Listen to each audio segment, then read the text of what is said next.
Et c'est en fait un mix entre mauvaise hygiène, tu dors pas, ou ton corps finalement est beaucoup plus fragile. Et là, ça a tout d'un coup éclaté.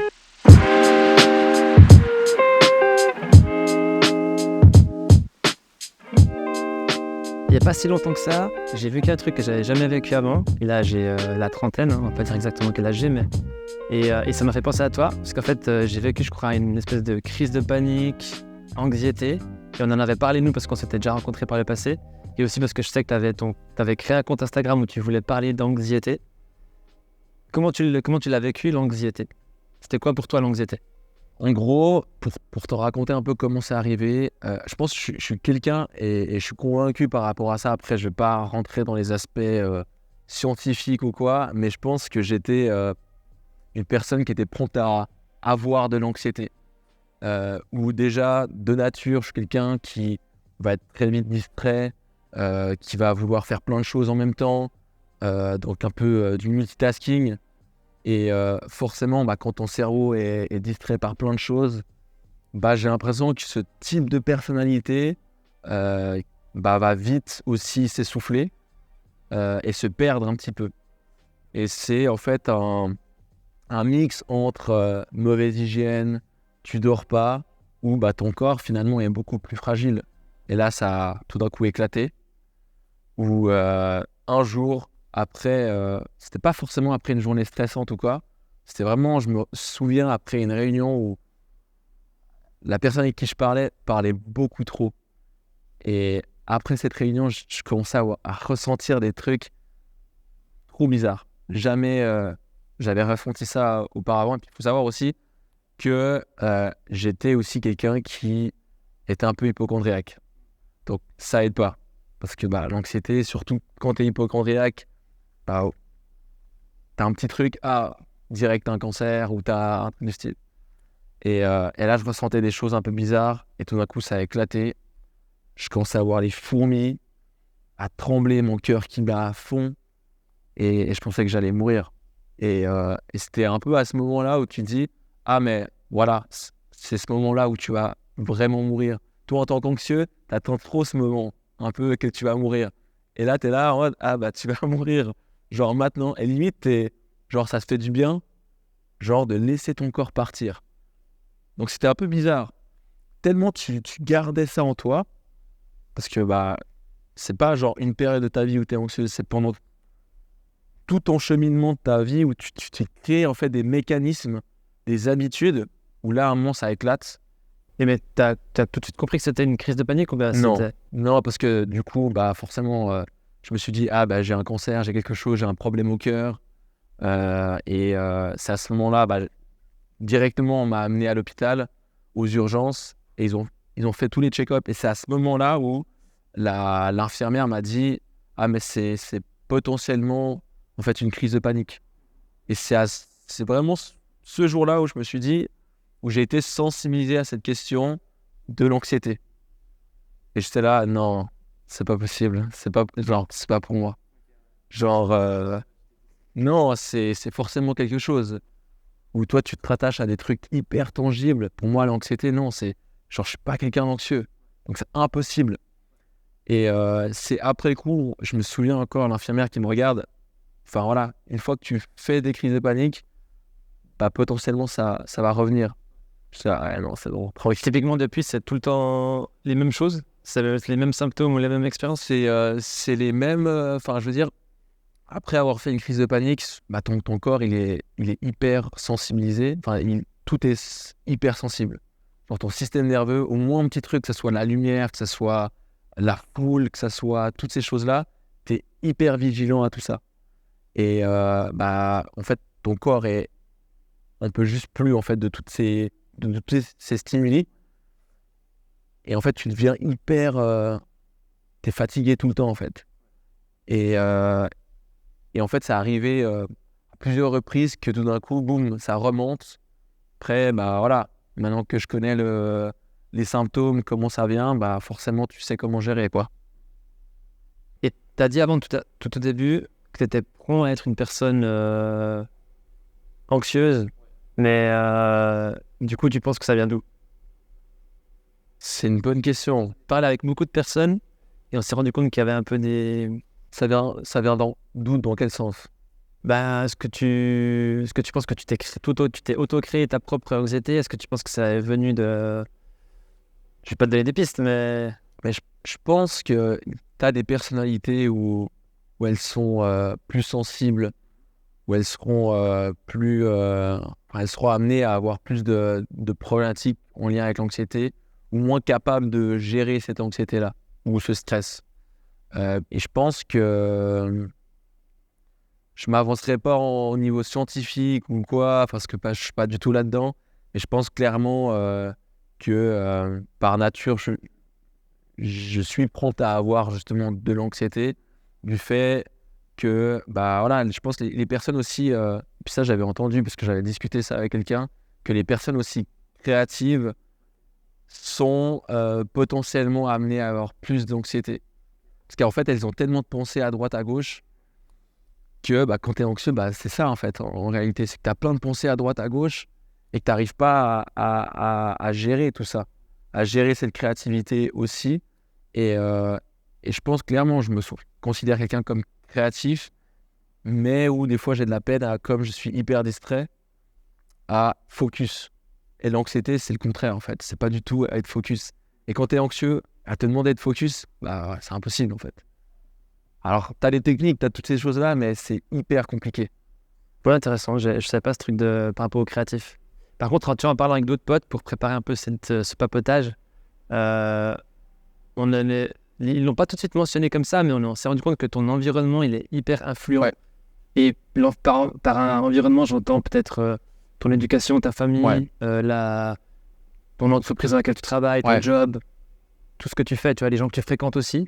Genre, j'ai une copine qui me disait, depuis que j'ai arrêté de fréquenter ces 3 personnes-là, bah, j'ai remarqué que mes crises d'angoisse ont baissé de 50%, quoi. Enfin, C'est intéressant. Moi, je pense, pour parler vraiment personnellement, je sais pas si... Alors, l'environnement, clairement, l'entourage aussi, et je pense que c'est clairement l'hygiène de vie aussi.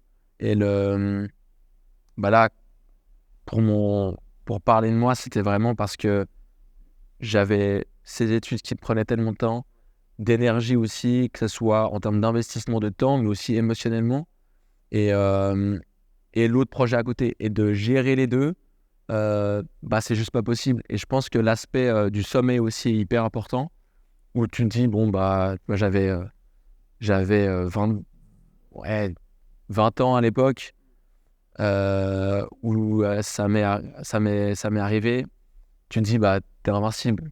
Enfin, le sommeil, c'est bon, tu peux te dire, ok, je vais pas dormir, je préfère travailler sur mes projets, etc. Et puis, tu as aussi beaucoup de pression sociale, en fait. Dans le sens où, bah, surtout dans le milieu de l'entrepreneuriat, où forcément, t'as des potes autour de toi qui ne comprennent pas forcément aussi ça. Ta famille aussi. Déjà, de faire des études où tu te dis, bah, t'as plus de profs, t'as plus de cours, t'as plus d'examens. Bah, heureusement que ma famille était derrière moi, mais c'est vrai que ton entourage, tes potes ne comprennent pas en fait ça. Du coup, tu peux pas vraiment partager, tes galères. Tu te dis, ah, en fait, je suis en études, mais tu as des vrais projets et tu t'investis à fond. Alors que c'est pas pour décriminaliser les autres études, mais souvent, bah, les autres études, bah, tu vas au cours et puis tu rentres et puis voilà. Là, en fait, j'allais à mes études, je revenais pour penser à mes projets. Ça s'arrêtait en fait jamais dans ma tête. Et je pense que c'est ça en fait qui fait que bah, t'es pas compris, du coup tu peux pas t'ouvrir aux autres. Et du coup je pense que cet aspect-là est hyper important, d'avoir un bon entourage où tu peux parler de ces choses-là. j'en parlais justement avec ces personnes. Le fait d'avoir un entourage avec qui en parler, être à côté, c'est ultra important. Et du coup, c'est un des outils. Mais après, ça, c'est une question que j'avais pour toi aussi. Mais c'est un des outils que les gens utilisent, tu vois, pour démystifier, puis pour... ouais. Mais par contre, ce que je disais aussi, tu vois, quand tu as dû entamer tes études, puis que il n'y avait pas un cadre défini, parce que les études sans prof, sans cursus précis, etc., on en discutait, puis justement, beaucoup de personnes se sont rendues compte qu'elles sont devenues anxieuses dès le moment où elles sont sorties du nid de la famille, tu vois, de devoir déménager, d'avoir ton propre job, de devenir indépendant, en fait, tu vois. Et là, le truc de l'indépendance, puis de trouver une nouvelle routine que tu n'avais pas avant, ça a créé chez pas mal de personnes aussi, ça. Bah ça m'étonne pas parce que bah, par définition, être anxieux, c'est de pas savoir ce qui va t'arriver après, quoi. Donc, forcément, quand tu es indépendant, bah, c'est un des plus gros risques, c'est de pas savoir si tu vas payer tes factures, si tu vas avoir d'autres mandats, si tu vas avoir du revenu qui va arriver. Donc, si déjà de nature, tu es anxieuse, bah, forcément, je pense que ça va pas aider. Mais je dirais pas que c'est forcément ça qui m'a rendu. Je pense que c'est le fait de trop idéaliser euh, l'entrepreneuriat, où bah, forcément bah, sur les réseaux sociaux, bah, on te montre que les aspects positifs de la chose. En fait, tu as tous ces sacrifices que tu fais que personne voit, entre guillemets, qui font que bah, tu peux vite te recentrer que sur toi et te dire, ah, mais en fait, je dois faire plus. Et puis, d'idéaliser, en fait, ces objectifs. Moi, j'étais très dans le développement personnel, à te fixer tes objectifs, etc. Jusqu'au moment où tu te dis, ah, mais c'est aussi malsain d'être trop dans le développement personnel. Moi, j'ai remarqué ça aussi. Dans quel sens Dans le sens où, en fait, ouais, on parle tellement de développement personnel, de bien-être, etc. Et de dire que tu peux être plus productif, tu peux faire plus en moins de temps, tu peux être plus créatif. En fait, on se fait une pression monstre pour te dire, bah, en fait, il me faut un projet personnel et je dois être dans l'entrepreneuriat. Ou, je sais pas, je dois rendre ma famille heureuse en gagnant beaucoup d'argent, j'en sais rien quoi. Et en fait, ce truc de développement personnel, c'est aussi ça. C'est pas toujours que bon, en fait. Non, je pense, ouais, je suis 100% d'accord et je pense que, puis pour faire le parallèle, c'est pour ça que je me suis dirigé aussi là-dedans, je me suis beaucoup intéressé, bah, après avoir vécu en fait cette expérience anxieuse, tu te dis, bah, l'environnement est tellement important que en voyant un peu des entreprises, c'est tellement malsain. C'est tellement malsain ce qui se passe là actuellement en entreprise, où tu te dis, en fait, il y a tellement de gens qui sont anxieux, mais qui le disent pas, en fait. Du coup, tu as dit, il y a beaucoup de personnes qui en parlent pas. Toi, pourquoi tu as décidé Alors, pourquoi t'en parles? Et pourquoi? Parce que la raison pour laquelle tu es là, en fait, c'est parce qu'il y a 2 ans, tu as créé un compte Instagram qui a vite décollé, qui était en anglais, mais tu t'es mis sur les réseaux sociaux et tu as parlé de ton anxiété à toi et de comment toi tu la vivais. Mais hélas, je me suis dit, bah, pourquoi pas me dire, ok, je vais utiliser ce thème de l'anxiété, puis le donner à ma façon. Ou bah, là, comme je suis aussi sur d'autres projets, ce compte, il est, on va dire, inactif, mais j'ai vraiment lancé plusieurs séries de vidéos où je vulgarise un peu ce terme de l'anxiété et je fais aussi beaucoup de sketchs d'humour sur cette question-là. Et pour répondre à ta question, pourquoi j'ai voulu, on va dire, partager ça, c'est que je me suis rendu compte que là, c'était plus dans ce sens où, par rapport à mon entourage, je n'étais pas la personne où tu dis, souvent tu mets vite des étiquettes, ah ça c'est le gars stressé, hyper anxieux. J'avais pas forcément, je pense, cette étiquette où les gens disaient, ok, Jay, c'est le gars anxieux dans sa vie. Donc, de me dire, ok, même ce type de personne, je ne dirais pas qu'elle est anxieuse, bah en fait, il y a tellement de gens qui sont anxieux. Et c'est pas que des personnes qui, en fait, sont hyper stressées d'apparence. Je dis pas qu'elles sont pas vraiment stressées, mais souvent, on voit que l'apparence. Donc, tu stresses et tout, mais en réalité, c'est tellement bien plus profond. Toi, c'est vrai que c'est surprenant hein, parce que toi, à chaque fois que je te voyais, tu étais le mec ultra souriant, ultra motivé. Et pour moi, il y a clairement une dissonance entre. C'est bon. Et, mais c'est marrant que tu dises ça parce que la question que je me pose, c'est est-ce que des fois tu te caches derrière ou tu vas faire des blagues et tout? Je sais pas si c'est vraiment ça pour mon cas. C'est-à-dire que oui, bah forcément, bah, tu vas peut-être en rigoler. Bah, c'est pour ça que finalement, je fais des sketchs d'humour par rapport à l'anxiété. Parce que c'est quelque chose qui me ressemblait. Que je me suis dit, ça va aussi parler aux gens. Je voulais pas être parce que souvent, tu vas mettre rapidement une casquette. Ah, le gars, c'est un psychologue. Et moi, je voulais pas prendre la place d'un psychologue, de dire, OK, voilà comment ça marche, l'anxiété. Moi, je me suis beaucoup informé sur le sujet parce que pour moi, de comprendre vraiment ce concept-là, ça passe dans cette phase d'apprentissage, de comprendre les fonctionnements de l'anxiété. Ça a permis aussi de réduire et me dire, OK, en fait, l'anxiété, c'est pas un monstre, quoi. C'est clairement quelque chose où ça existe depuis longtemps. qui est, entre guillemets, innée chez nous, et puis il y a une émotion qui est juste, en fait. Et on commence à trop diaboliser cette émotion de l'anxiété, entre guillemets, ou du stress, alors que c'est quelque chose de hyper naturel.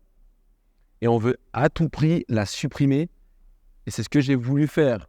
Peut-être à tout prix être bien heureux dans la vie, que finalement, en fait, ça fait l'inverse. Et maintenant, à la place de la supprimer, tu fais quoi? Bah, là, t'as pas le choix de l'accepter, en fait. T'as pas le choix de l'accepter, mais c'est difficile à l'accepter, surtout quand tu, en fait, as passé ou t'as peut-être dépassé la limite, où là, bah, typiquement, tu ressens vraiment des symptômes de l'anxiété. L'anxiété, c'est pas simplement ton cœur qui bat plus vite, ou tu transpires, ou t'as les mains moites et tout. En fait, tu peux avoir tous les symptômes. Et c'est ça qui est hyper frustrant et hyper difficile, surtout pour quelqu'un qui est de base hypocondriaque, où tu as tous les symptômes possibles. Bah forcément, tu te dis, bah, l'anxiété, c'est pas ça. En fait, c'est un cancer, c'est ci, c'est ça. Et tu es dans un cercle vicieux où tu vas vouloir trouver la solution. Me dire, ah, mais forcément, c'est peut-être le docteur qui a mal vu. J'ai peut-être un problème là, il n'a pas vu. Et du coup, tu fais ces différents tests et tu rentres dans ce cercle tu peux pas sortir en fait de ça. C'était quoi ta pire expérience d'anxiété ou de crise de panique ou genre le pire symptôme, je sais pas. Je pense, bah, un des symptômes que je ressens le plus, c'est vraiment les étourdissements. C'est les vertiges, c'est le fait d'être constamment bourré en fait. Tu te dis, ah mais c'est cool, t'es un peu pompette tout le temps. En fait, à la longue, bah, quand t'es bourré trop longtemps, bah, ça devient assez épuisant en fait. Et le fait d'être toujours un peu sur un nuage, un peu déconnecté, bah, c'est hyper frustrant parce que ça te fout tellement mal que des fois tu peux même plus te concentrer en fait. Tellement tu te concentres sur ces symptômes et plus tu te concentres dessus, plus ils augmentent. C'est simple quoi. J'aime beaucoup le truc que tu as dit avant qu'on essaye de la supprimer cette anxiété et qu'on n'a pas envie de l'accepter, on a envie de la supprimer, etc. Parce que je parlais avec Sabrina, que j'ai vue dans la première vidéo. Et en fait, quand j'ai eu cette crise de panique, elle était là. Et en fait, elle m'a assis quelque part et elle m'a simplement dit, Marco, ton anxiété, c'est ta meilleure pote. Elle est là pour t'indiquer, pour te dire qu'il y a un truc qui joue pas. Et ton corps, il essaie de t'indiquer qu'il y a peut-être une autre direction à prendre. Et ça m'a switché de me dire, bah ouais, c'est pas un truc que je subis, mais potentiellement, c'est peut-être mon meilleur pote dans ma tête ou dans mon cœur ou dans mes poumons qui me dit, bah il y a peut-être un truc qui va pas là. Mais c'est hyper difficile en fait, de changer la vision qu'on a de cette émotion qui est l'anxiété. De dire que c'est ton meilleur pote alors qu'on a toujours dit bah, voilà, de plutôt essayer de la réduire et de la mettre de côté, alors que l'anxiété, bah, comme c'est quelque chose de naturel, en fait, elle te communique quelque chose. Elle veut te dire quelque chose. Mais c'est difficile en fait à conscientiser ça d'une part, mais à l'accepter que tu es peut-être potentiellement en train de faire quelque chose de faux. Parce que tu crois le roi du monde en fait. Et moi, c'était clairement mon cas, de me dire, mec, je suis intouchable. Je suis intouchable. Et tout d'un coup, tac, quand ça te prend comme ça, bah là, tu te rends compte que c'est tellement mental en fait. C'est tellement... Alors, ça s'exprime par des symptômes, mais c'est dans la tête. Avant de lancer ta chaîne Instagram, tu as beaucoup réfléchi avant de te mettre en mode en mode public et de parler. Parce qu'il y a aussi ce truc, alors peut-être que là je vais être un peu cliché, mais les hommes ne parlent pas de leurs émotions. Et du coup, t'en parles, et en plus t'en parles sur Instagram. Tu vois, qui est ouvert à tous, quoi. Ouais. Bon, je l'ai fait en anglais pour pas publier pour plutôt être dans les algorithmes américains. En Amérique, enfin, est-ce que peut-être ça fait partie d'une des raisons de me dire, ok, je l'ai fait en anglais, pour me dire, bah voilà, je vais peut-être toucher un autre segment où j'aurais peut-être pas cette crainte de me dire, ok, mon entourage va le voir. Mais forcément, voilà, j'ai créé un compte en Suisse. Ce compte a été partagé. J'ai un ami qui me dit, ah, mais t'as un autre compte en fait, ça a été juste proposé à mon ami. Ok, bah, comme t'es en contact avec, il te propose. Et finalement, les gens, ils ont commencé à voir. Et en fait, ça m'a pris 2-3 vidéos de me dire, mais en fait, je le fais pour qui en fait? Est-ce que je le fais? Et puis je pense que c'était aussi pour montrer que en fait, ça peut arriver à tout le monde. Et surtout, tu parles des hommes, forcément, je pense que on n'est pas hyper bon pour le faire. Je pense que ça s'améliore de plus en plus. Après, je ne rentrerai pas dans ces clichés de se dire, voilà, les hommes, il faut qu'ils parlent plus. Enfin, ça dépend des personnes. Je pense qu'il y a aussi des femmes qui n'en parlent pas non plus. Statistiquement, j'en ai aucune idée. Et en réalité, moi, j'ai voulu le faire parce que c'était important pour moi de le partager et d'en parler, en fait. Parce que ça a été un de mes plus gros problèmes, de ne pas en parler. C'est ça, en fait. Et du coup, alors, tu switches vraiment parce que j'ai pensé à cette question et je vais te demander, est-ce que le compte Instagram, c'était un moyen de mieux vivre ton anxiété? Ah, c'est une bonne question, ça. Tu l'as préparé, cette question? Celle-là, elle était réfléchie. Les autres, pas du tout. Ah, c'est une bonne question. Est-ce que c'était un moyen... Alors, bon, j'étais quand même dans une phase où ça allait beaucoup mieux. Parce que déjà, moi, personnellement, je me suis dit, si je lance un truc et si potentiellement je donne des conseils et tout, il faut que je sois bien moi déjà, en premier lieu. Donc, je me souviens à cette époque-là que j'avais déjà passé cette grosse période, on va dire, sombre, où j'étais vraiment plein dans l'anxiété. Donc, j'étais bien, mais est-ce que la question c'est est-ce qu'on se remet vraiment de tout ça, et c'est toujours dans cette question de cette quête à vouloir être à 100% et être 100% guéri, et je pense que c'est là où peut-être les personnes qui écoutent ce podcast se dire à un moment je vais de nouveau être comme avant, et c'est pas pour mettre de faux espoirs ou quoi et de dire le gars il boit du noir, mais je pense que c'est une autre façon, et je suis tellement content d'avoir vécu cette période d'anxiété. Et je pense que c'est à ce moment où tu te dis vraiment que tu es content d'avoir passé et d'avoir vécu cette période où tu étais vraiment dans l'anxiété à 100%. Quand tu conscientises ça, puis que tu l'acceptes et que tu es content d'avoir fait ça, avoir vécu ça, je pense que c'est à ce moment-là où tu te remets, entre guillemets, de cette expérience. Mais je pense pas que c'était un moyen... un échappatoire, entre guillemets, pour ça. Tu mets une crampe.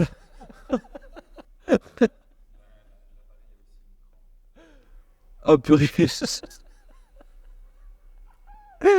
Ah, j'ai une crampe là, je sais pas sur quoi.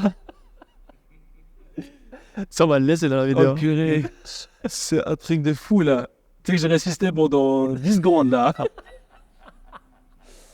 Ah, purée. Faut que je me remette comme ça alors. Non, mais remets-toi comme tu veux. Enfin, faut que tu sois à l'aise, je t'ai dit. Ouais, non, mais j'étais à l'aise. C'est juste que. Je sais pas, c'est. Qu'on passe un peu de yoga ou quoi? Non, ça va. Je bois juste. Il faut s'hydrater. Et je dirais pas que quand je l'ai lancé, c'était pour cette raison-là.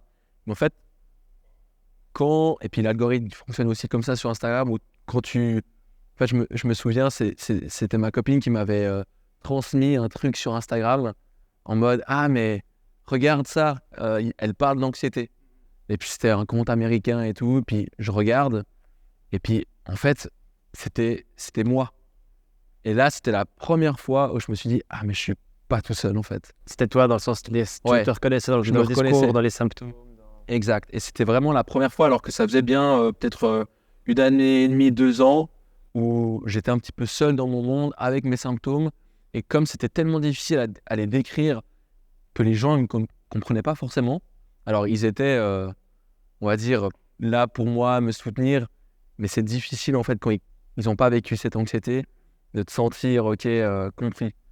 Et c'est du moment où j'ai été vraiment ciblé par l'algorithme Instagram avec tous ces comptes qui parlaient d'anxiété. Alors beaucoup en Amérique, beaucoup en Angleterre, où là je le vois et je pense que c'est clairement quelque chose d'assez clair. Les anglo-saxons, les Américains, ils sont beaucoup plus avancés dans cette question de la santé mentale que ici dans les pays francophones. Après, on n'a pas le temps pour ça. On n'a pas le temps pour ça. Plus de temps, c'est là où il y a le plus gros risque, ou en termes de statistiques, Ouais. On n'est pas hyper foufou en termes de santé mentale, quoi. Ouais. Moi, j'ai une petite fixation de ça avec la thématique de l'identité. Qui je suis, qu'est-ce que je fais sur cette planète, est-ce que je suis dans la bonne ville, est-ce que j'ai le bon travail. Est-ce que je suis épanoui? Et on a parlé d'identité avec Lino dans la deuxième vidéo. Et je me suis toujours demandé, tu sais, après, c'est aussi dans les discussions que j'ai eues avec mes amis pour préparer ce papotage-là, est-ce que tu penses que ton anxiété, elle te définit? Bah, je pense. Je pense que ça fait partie. Ça va faire partie. Enfin, ça a fait partie de ma vie. Ça fait partie de ma vie. Donc, du moment où ça fait partie de ta vie et puis de tes souvenirs, de ce que tu as vécu, bah forcément, ça va toucher à ton identité. Mais je dirais pas que, Jehan égale anxiété maintenant, tu vois. Je pense pas. Je pense que là, clairement, bah, clairement quelque chose qui a fait partie de ma vie et qui a fait que maintenant, je suis Jehan 2.0, entre guillemets. Et je suis plus le 1.0 et je pense que c'était ça qu'il me fallait pour aller plus loin, en fait. Ouais, putain, tu fais des très bonnes transitions. On va dire. C'est vrai? Je sais pas comment tu fais ça. Parce que, Pas de souci. là, typiquement, on parlait avec quelqu'un et il me disait, en fait, moi, je serais toujours anxieux. Toi, est-ce que tu penses que Jehan, dans 5-10 ans, il sera aussi quelqu'un de... Ou est-ce que c'est un truc que tu as envie d'enlever de ton corps, de ta tête, de ton identité? Non, je pense. Mais en fait, sinon, si tu retombes dans tes anciens travers, de te dire, en fait, j'aimerais revoir ma vie d'avant. En fait, j'ai pas envie d'avoir ma vie d'avant parce que, en fait, j'étais dans le déni avant. De dire, ah, mais ça va jamais m'atteindre, ça va jamais me toucher. Bah là, ça m'a touché une fois. Bah, apprends en fait de tes erreurs et puis essaye pas de te débarrasser de ça. Parce que ça va revenir en fait. Parce que comme c'est naturel, bah, ton corps il fonctionne tellement bien qu'à un moment donné, bah, ça va revenir. Et ça va te foutre une claque, mais encore plus conséquente que peut-être tu vas pas te relever en fait. Donc plutôt être conscient du fait que on a des traits d'anxiété et que quand ça vient, faut le vivre. Faut l'accepter. Je dirais pas être j'ai vu plein de comptes différents, accept yourself, machin truc et tout, où t'es là, vas-y, embrace anxiety. Ok, il faut en guillemets l'accepter, mais l'accepter, on va dire, proactivement, quoi. Pas de manière passive, où t'es là et tu fais rien. T'es là, ok, bon, non. Parce que en fait, ton corps te donne des signaux. Et tu dois en faire quelque chose de ces signaux. Parce que trop d'anxiété, c'est pas forcément bien non plus. Et non plus, l'inverse aussi. Si t'as pas d'anxiété, t'es pas... Une réponse commune que j'ai trouvée pour moi, mais que j'ai aussi entendue par rapport aux autres personnes avec qui j'ai parlé de ça, c'est tout le temps le mouvement en fait. C'est, il y a un truc qui se passe, oui, tu peux très bien rester, ça veut pas dire qu'il faut forcément aller courir, mais potentiellement, oui, te reposer, c'est bien, mais tu vois un truc qui se passe mal, entreprendre quelque chose, quoi. Que ce soit aller faire du sport, que ce soit autre chose. Ouais, mais je dirais par rapport à ça, et je pense que c'est clairement quelque chose, un moyen pour amener un jargon technique, un moyen de coping, vraiment de gérer en fait ces émotions-là. Mais pour moi, tu as deux trucs, tu vois. Tu as vraiment tous les aspects des mécanismes justement où tu vas mettre en place pour diminuer rapidement l'anxiété. Typiquement, tu te sens stressé, tu vas aller courir. Mais ça peut être aussi, en fait, limite dévastateur pour toi parce que tu vas toujours, en fait, fonctionner comme ça. Et le fait, en fait, j'avais entendu ça et je pense que c'est hyper intéressant. C'est là où ça a, moi, changé ma perception de l'anxiété. C'est que souvent, on va t'apprendre tous ces mécanismes de coping où on va t'apprendre à respirer, on va t'apprendre à gérer l'anxiété, etc. Je dis pas que ça, c'est pas bien du tout. Au contraire, c'est très bien à court terme pour diminuer ton anxiété. Mais à long terme, je pense que c'est vraiment pas du tout le bon moyen. Pourquoi je dis ça? Parce que en fait, tu vas tout simplement dire à ton anxiété, tu vas répondre en mode « Ah, mais en fait, tu as bien fait de m'envoyer ces signaux où ton cœur il bat plus vite, où tu es en sueur, où tu vois tout noir comme ça. » Et puis toi, tu réponds quoi? Tu réponds par « Ok, je vais me déstresser, je vais faire la respiration. » Et le cerveau, il est tellement bête que lui, il va vraiment dire « Ah, ok, en fait, Jehan était vraiment stressé parce que il a mis en place ce genre de mécanisme. » Et sur le long terme, c'est pas comme ça que tu vas finalement ne plus ressentir ces cette anxiété, on va dire, exagérée. Donc, c'est pour ça que je dis qu'il faut l'accepter de manière proactive. C'est en fait, ok, tu ressens ce stress, tu l'acceptes, tu sais que c'est là, tu sais que ça va rien te faire, et de pas y répondre, en fait. C'est la réponse qui est hyper importante. Et le fait d'y répondre, souvent, c'est pas hyper bien. Sur le long terme, je dis. Du coup, en termes d'outils, toi, pour l'accepter, pour mieux la vivre, pour la surmonter, Bah, alors, je vais pas rentrer dans les trucs de respiration. Je pense que tu as tellement de trucs sur Internet de respiration. Enfin, j'ai tout essayé. Limite, des fois, la respiration, ça me rendait encore plus anxieux parce que je chantais ma respiration. Et du coup, ça me rendait Je respire encore... pas assez Ouais, bien. je respire pas assez bien, ou tout d'un coup, tu sens trop ton cœur. Moi, typiquement, j'avais une fixette sur mon cœur, et puis tu te dis, purée, c'est normal qu'il batte comme ça, mon cœur, ou il bat trop rapidement. Et du coup, bah, pour certains, ça marche pas, quoi. Et typiquement, alors je sais que ça marchait à certains moments, mais c'était pas un truc hyper efficace. Et le problème, et je pense que c'est ça aussi, et heureusement qu'il n'y a pas un truc particulier qui a bien marché pour moi, genre la marche, ça a super bien marché, ou genre cette petite plante là, ça a pire bien marché. Heureusement, parce que sinon j'aurais été en fait, c'est la peur d'être dépendant de quelque chose pour mettre de côté cette anxiété. Et heureusement que j'ai pas eu ça, que peut-être à certains moments j'ai essayé des trucs, ça marchait, mais que indirectement mon corps a pas voulu être dépendant de ça, parce que sinon en fait tu t'en sors plus. Mais du coup, qu'est-ce qui marche pour toi? Avant, tu as parlé du fait d'en parler. Alors, d'en parler, je pense que ça a vraiment été un déclencheur pour moi de me dire que je suis pas seul. Donc clairement, ça c'est quelque chose de hyper important, de simplement le dire. Parce que typiquement, moi, c'était assez marrant, parce que c'était, bah, comme je l'ai dit au début, c'était au niveau de mon anxiété hypocondrie, quoi. Et du moment où je ressentais quelque chose, j'avais tendance à le garder pour moi. Pourquoi? Parce que j'avais pas envie de le dire, admettons, quand j'étais plus petit, à mes parents ou à mes frères, pour qu'ils disent: ah, mais toi, t'as un truc, toi. Toi, t'as un problème, faut que tu ailles au médecin. Et en fait, moi, je voulais pas ça. Je voulais pas qu'on me dise: ah, mais il faut vraiment que tu ailles checker, quoi. Parce que ça peut être dangereux. Et du coup, c'est pour ça que je le gardais pour moi. Parce que je voulais pas me dire qu'à un moment donné, le docteur allait vraiment dire: ah ouais, bah t'as bien fait venir, quoi. Et du coup, Je le savais, monsieur. ouais, je le savais. Ouais. Et en fait, c'est ça, en fait, cet évitement constant où c'était tellement trop de garder pour moi que ça, à un moment donné, éclatait, parce que j'étais à une période de ma vie où l'hygiène, ça allait pas. Et à un moment, ça éclate. Et je pense que même si j'avais pas eu cette hygiène, où j'avais tous ces projets, une hygiène de vie pas du tout saine, ça aurait éclaté un jour. Et là, heureusement que ça a éclaté, entre guillemets, quand t'es plus jeune aussi. Je pense que forcément, quand tu rétablis beaucoup plus vite. Enfin, je sais pas, je suis pas vieux encore, donc je sais pas, mais je pense clairement, ça te prend tellement d'énergie, où t'imagines, t'as une famille, et puis boum, t'éclates. Bah là, T'as pas le temps d'y penser. t'as pas le quoi. temps d'y penser. Ouais. Et ouais. Ouais, alors, mais je te rejoins sur le fait d'être bien entouré.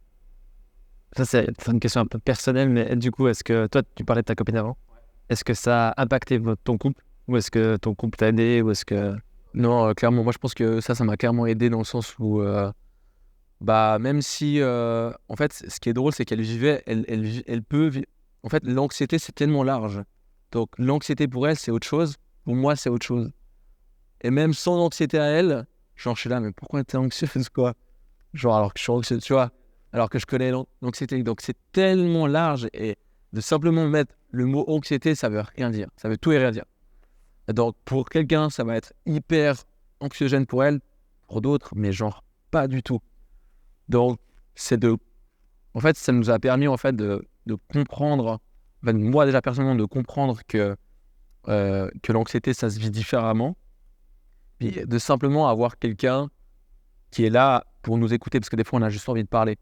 On a juste envie, des fois, de se rassurer. Ça, le danger aussi, c'est que quand tu trouves quelqu'un, typiquement, pour le coup, c'était ma copine, tu as envie de t'auto-rassurer ou de te rassurer en disant ouais mais tu sens ça, ce truc là que j'ai dans mon corps, ou toi ça t'arrive aussi d'avoir ce type de symptômes. Toi t'attends juste à ce qu'elles te disent ah oui ça m'arrive, et toi ça te rassure, et du coup en fait tu es toujours dans cette auto-réassurance qui en fait devient hyper malsain pour toi. Et du coup tu dois aussi trouver quelqu'un qui va t'écouter mais qui va te dire mais mec, ferme ta gueule. À un moment, genre, stop, arrête là-dessus. Tu veux chercher l'assurance, tu veux chercher la confirmation que ça va. Non, arrête. Et puis vraiment, qu'elle te rentre dedans. Je pense que ça m'a vraiment aidé. C'est vrai? À dire, ouais, mais c'est bon, là tu es en train d'être trop anxieux ou de partir dans tes pensées. Puis de te recadrer, je pense que c'est hyper important. Donc, non seulement trouver quelqu'un qui va t'écouter, mais pas toujours te dire, mais écoute, ça va bien, oui, je te comprends. Non, à un bout d'un moment, faut qu'on soit bousculé, quoi. Ouais, intéressant ça. C'est la première fois que j'entends ça, mais du coup, ouais, ouais. Oui, ouais. Parce que sinon, surtout pour une personne qui ne vit pas ton truc, elle va essayer de te comprendre. Donc, le seul moyen pour te comprendre, c'est de te dire, ah ouais, je te comprends. Ou ça va aller. Mais non, quand tu es anxieux et puis quand tu vis des trucs, c'est la fin du monde pour toi. Donc, je pense que c'est important, ouais, de trouver quelqu'un qui va vraiment te challenger pour te défocuser de ton focus actuel, qui est ton anxiété, quoi. Ta crise, là, dont tu parlais, durant tes études, c'était il y a combien de temps? Bonne année? C'était, du coup, ouais, c'était en 2019. Donc, ça fait bientôt 5 ans où j'ai eu vraiment mes premières expériences d'anxiété, entre guillemets. Mais je pense que ça fait toute la vie que j'étais anxieux, sans le savoir. Mais du coup, 5 ans, ouais. Et toi, si tu pouvais, hein, mais je sais pas si c'est... ouais. Si tu pouvais reparler au Jay il y a 5 ans, qui était en train de vivre ce truc, t'aurais un truc à lui dire? Ou bah tu... Parce que là, t'as du recul. Ouais, clairement, tu l'aurais vécu de la même manière, mais... Bah, on revient au sujet dont on parlait avant, je pense. En fait, plus rapidement, m'ouvrir aux autres et en parler. Peut-être que je voulais garder cette image d'une G, comme tu me décrivais, à toujours ouais, faire des blagues, hyper content, tout le temps joyeux et tout. Peut-être qu'il y avait une partie de moi, je voulais pas en parler pour enlever cette image que j'avais de moi. Et encore, je sais même pas, là je le dis comme ça, mais que j'en sais en fait, vraiment. Je pense que c'était cette peur de trouver, enfin de me dire que j'avais vraiment un problème en fait. Un problème de santé. C'est ça en fait, je pense. Là, comme ça, en réfléchissant, c'est vraiment cette peur de me dévoiler et du coup qu'on me dise qu'effectivement c'est un problème et que j'aille le vérifier et qu'on me dise effectivement que j'ai un problème de santé. Parce que pour moi, tu vois, il y a plusieurs types d'anxiété. Et là, moi, c'était très axé au niveau de la santé. Donc, c'est vraiment le conseil, c'est parle-en. Parce que typiquement, là, j'en parle maintenant facilement. J'en parlais l'autre jour. C'était pas du tout l'autre jour, mais c'était il y a quelques temps. Genre d'un symptôme qui me faisait tellement peur. C'est genre quand tu respirais comme ça, et tout d'un coup, tu as un blocage au niveau des côtes, mais moi, c'était au niveau vraiment de mon cœur. Donc, je me suis fait une fixette sur j'ai un problème au cœur. Et ça m'est arrivé une fois toutes les années. Mais genre, tu respires et tu n'arrives plus à respirer plus que temps, puis après, ça part. Mais ça, c'est genre une demi-seconde. Mais juste assez pour me dire ah, mais j'attends, j'ai un problème au cœur ou quoi. Puis un jour, ça a duré genre 10 minutes où je pouvais pas vraiment prendre une vraie inspiration. Et à partir de ce jour, genre vraiment, tout a changé pour moi. Et c'est là où, maintenant, quand je regarde le Jehan d'avant, où je mettais en place des habitudes pour me dire « Ah ok, moi j'ai un problème au cœur, donc je vais pas faire certaines choses. Genre, je vais pas prendre du Red Bull. Parce que j'ai fait un exposé sur le Red Bull, pour ton cœur, c'est pas du tout bien. » Et toutes ces micro-habitudes qui finalement sont saines pour toi, de manière, on va dire, purement au niveau de la santé, mais mentalement, en fait, ça m'a complètement mis dans un état d'esprit où tu t'es créé, on va dire, en guillemets, cette maladie. Et tous ces fonctionnements et ces habitudes.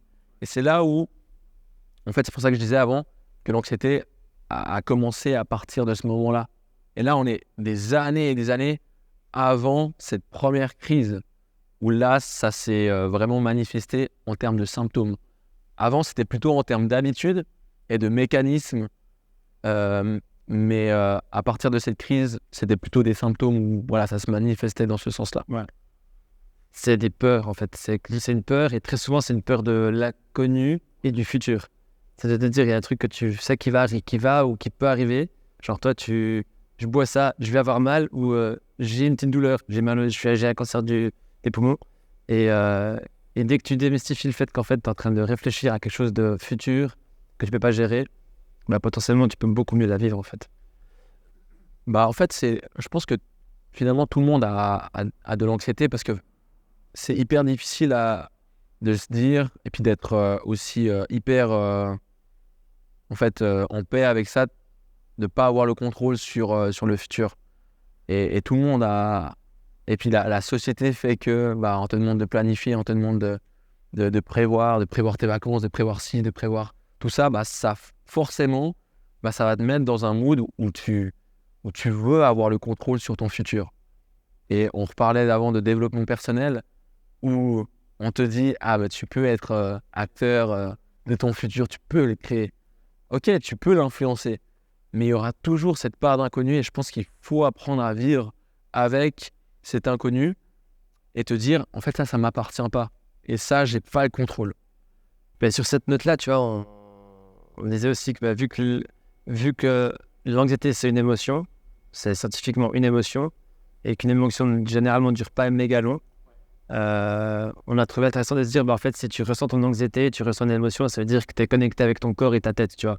Et en fait tu vis, t'es pas norme, tu vois, t'es pas juste en train de fonctionner dans un truc où t'es pas toi.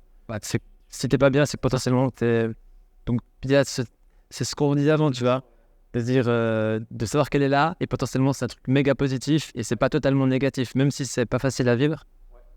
Et moi dès que j'ai capté ça, c'était beaucoup plus simple. On a tendance à comme je l'ai dit au début, à diaboliser ça en fait.